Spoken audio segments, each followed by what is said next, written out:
महाराणा प्रताप और चेतक, एक रहस्यमयी कथा। राजस्थान की धरती पर एक ऐसा योद्धा जन्मा जिसने अपनी वीरता, साहस और अदम्य इच्छाशक्ति से इतिहास में अमिट छाप छोड़ी।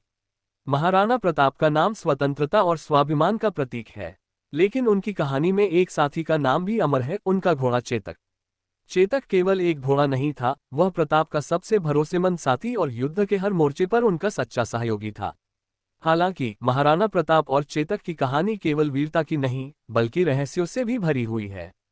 ये कथा उसी रहस्य के चारों ओर घूमती है। 1576 में हल्दीघाटी का युद्ध अपने चरम पर था। महाराणा प्रताप अपनी छोटी सी सेना के साथ मुगल बादशाह अकबर की विशाल सेना का सामना कर रहे थे। चेतक अपने स्वामी के साथ दुश्मनों की सेना को चीरते हुए आगे बढ़ रहा था। उसकी गति इतनी तेज थी कि वह दुश्मनों को भ्रमित कर देती थी। युद्ध के दौरान चेतक ने एक अद्भुत करतब दिखाया। उसने एक विशाल मुगल हाथी के ऊपर छलांग लगाई ताकि प्रताप दुश्मनों के घेरे से बाहर निकल सके। लेकिन इस दौरान चेतक घायल हो गया। उसके एक पैर में गंभीर चोट आए। युद्धभूमि से दूर जाते हुए चेतक ने अपने आखिरी दम तक प्रताप को बचाने के लिए दौड़ लगाई। आखिरकार एक छोटी सी नदी पार करते ही चेतक गिर पड़ा। महाराणा प्रताप ने अपने घुटनों पर बैठकर उसे सहलाया। तुमने अपनी अंतिम सांस तक मेरा साथ दिया, मेरे दोस्त।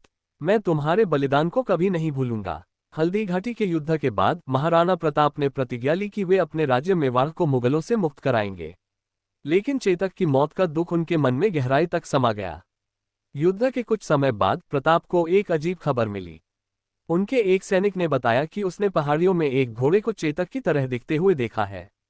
प्रताप ये सुनकर चौंक गए। चेतक तो मर चुका था, फिर यह कैसे संभव है? क्या ये कोई भ्रम है या कोई संकेत? प्रताप ने सोचा। उन्होंने अपने कुछ विश्वसनीय सैनिकों को भेजा कि वे उस घोड़े को ढूंढें।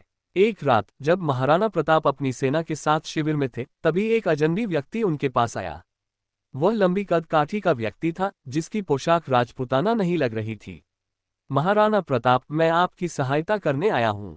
तुम कौन हो और तुम्हारा उद्देश्य क्या है? प्रताप ने पूछा। उस व्यक्ति ने कहा, मेरा नाम अज्ञात रखना ही बेहतर है, लेकिन मैं आपको चेतक के बारे में कुछ बताना चाहता हूँ। ये सुनते ही प्रताप चौंक गए। तुम चेतक के बारे में क्या जानते हो? अजनबी ने कहा, चेतक अभी मरा नहीं है। वह जीवित है और एक गुफा में छिपा हुआ है, लेकिन उसे पाने के लिए आपको अपनी बुद्धि और साहस का उपयोग करना होगा। अजनबी ने महाराणा प्रताप को एक पुराना नक्शा सौंपा। उसमें अरावली की पहाड़ियों के बीच एक गुफा का जिक्र था। कहा जाता था कि यह गुफा किसी समय एक महान संत की तपस्या का स्थान थी। यह नक्शा तुम्हें चेतक तक ले जाएगा, लेकिन ध्यान रखना, यह रास्ता सरल नहीं है। महाराणा प्रताप ने अपने कुछ विश्वासपात्र सैनिकों के साथ यात्रा शुरू की। उन्होंने पहाड़ियों और जंगलों के रास्ते पार किए। रास्ता कठिन और खतरों से भरा हुआ था। अंततः प्रताप उस गुफा तक पहुंचे। गुफा का प्रवेशद्वार बड़ा और रहस्यमय था। अंदर अंधेरा और ठंडक थी। गुफा के अंदर उन्हें एक अजीब आवाज सुनाई दी, जैसे कोई पुकार रहा हो। प्रताप ने ध्यान से उस आवाज का पीछा किया। गुफा के सबसे अंदर एक चमकती हुई जगह पर उन्होंने एक घोड़े को देखा। वह चेतक जैसा ही दिखता था। चेतक, प्रताप ने पुकारा। घोड़ा धीरे धीरे उनकी ओर आया। उसकी चाल में वही गर्व और ताकत थी जो चेतक में हुआ करती थी। प्रताप ने देखा कि वह घोड़ा चेतक नहीं था, बल्कि उसका वंशज था। गुफा में रहने वाले संत ने चेतक के बचाए गए रक्त से एक नए घोड़े को जन्म दिया था। संत ने कहा, महाराणा, चेतक ने अपनी जान देकर तुम्हारा साथ दिया, लेकिन उसकी आत्मा अभी भी तुम्हारे साथ है। ये घोड़ा चेतक का उत्तराधिकारी है और ये तुम्हारी लड़ाई में तुम्हारा साथ देगा। प्रताप ने उस घोड़े को शूरा नाम दिया और संत का आशीर्वाद लिया। शूरा के साथ महाराणा प्रताप ने अपनी सेना को पुनर्गठित किया और मुगलों के खिलाफ गुप्त अभियान चलाए। उनके साहस और रणनीति ने मेवाड़ को स्वतंत्रता की ओर अग्रसर किया।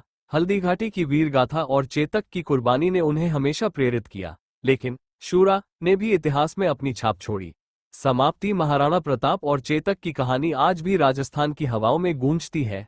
चेतक की वफादारी और प्रताप का साहस आने वाली पीढ़ियों के लिए प्रेरणा बनकर अमर हो गए।